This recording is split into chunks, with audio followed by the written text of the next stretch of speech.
Dios los bendiga, hermanos, bienvenidos a un nuevo momento con Dios. Continuamos estudiando el capítulo 20 del libro de los Hechos de los Apóstoles y vamos a leer los versos del 13 al 16. Dice así: nosotros, adelantándonos a embarcarnos, navegamos a Asón para recoger ahí a Pablo, ya que así lo había determinado, queriendo él ir por tierra.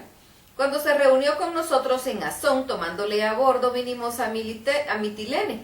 Navegando de ahí, al día siguiente llegamos delante de Quío. Al otro día tomamos puerto en Samos, y habiendo hecho escala en Trogilio, al día siguiente llegamos a Mileto, porque Pablo se había propuesto pasar de largo a Éfeso para no detenerse en Asia, pues se apresuraba para estar el día del Pentecostés, si fuese posible, en Jerusalén. Bien, solo estos versículos son los de este bloque, y nos habla, aquí la importancia es poder ver geográficamente los diferentes lugares a los que estaban yendo en este viaje misionero, podemos llamarlo. Por eso se llaman los viajes misioneros de Pablo. Dice, navegamos a Asón para recoger ahí a Pablo, ya que así lo había determinado, queriendo ir por tierra.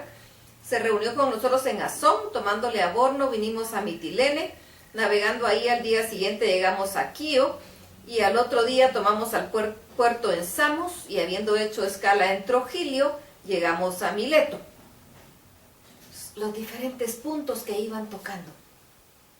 Y yo puedo pensar, en esa época, pues las comunicaciones no estaban tan avanzadas como ahora, pero de alguna manera ellos se habían vuelto famosos, que iban de un lado a otro y andaban enseñando una doctrina de la que de repente algunos tenían curiosidad, porque habían escuchado grandezas. No tanto lo que hablaban, sino las señales. Porque las señales que Jesucristo les dijo que los iban a acompañar, que también lo acompañaron a él, y que nos acompañan a la fecha, es para poder impactar a la gente. Así que ellos miraban grandes milagros. Y también había otra situación por la que podemos pensar que eran famosos, que era por las discusiones y diferencias que tenían entre los del pueblo judío.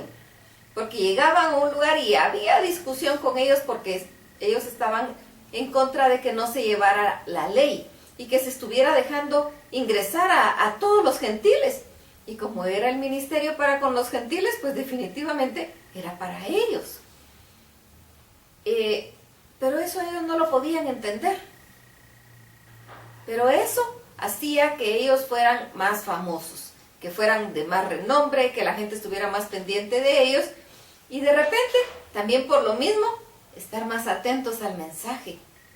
¿Y qué será lo que tienen que decir? ¿Y por qué causan tanto alboroto? ¿Y qué es lo que está pasando? ¿Por qué se enojan tanto con ellos? ¿Por qué no han metido preso y él sigue igual? ¿Qué es lo que él tiene que decir? Entonces era una buena forma de llamar la atención para que la gente escuchara el mensaje. Y entonces la palabra nos dice que la fe viene por el oír y el oír viene por la palabra.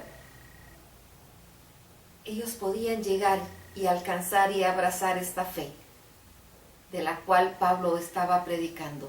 Las buenas nuevas de salvación, que Cristo Jesús había venido al mundo y había dado su vida, había muerto y había resucitado al tercer día para darnos vida y vida en abundancia. Esas eran las buenas nuevas que él tenía que contar, y las andaba contando. Dice que él quería pasar el día del Pentecostés en Jerusalén. Una de las fiestas que celebraban era el día del Pentecostés, y él quería estar en Jerusalén para esta celebración. Simplemente ese era su gusto, porque las fiestas él las siguió celebrando. Es algo interesante y agradable poder estudiar la vida de Pablo, ver la persistencia, cómo él se mantuvo en medio de las circunstancias difíciles, porque no le tocó vivir nada fácil. Pero ahí, en medio de esas situaciones complicadas, él estaba dispuesto. Y su fe no fallaba, se mantenía pegado a Dios. Me imagino que como humano había momentos de debilidad. Sin embargo, cuando él le clamó a Dios que por qué no quitaba el aguijón de la carne que él tenía, Dios le dijo,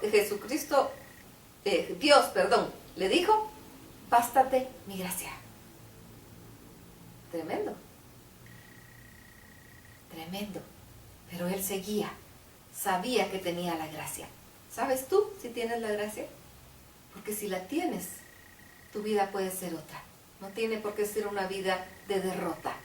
Tiene que ser una vida en Dios, en victoria. Porque Él ya nos dio la victoria.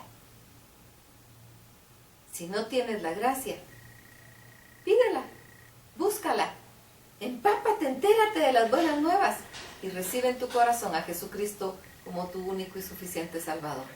Vamos a ir a platicar con Dios para poder completar este momento con Dios.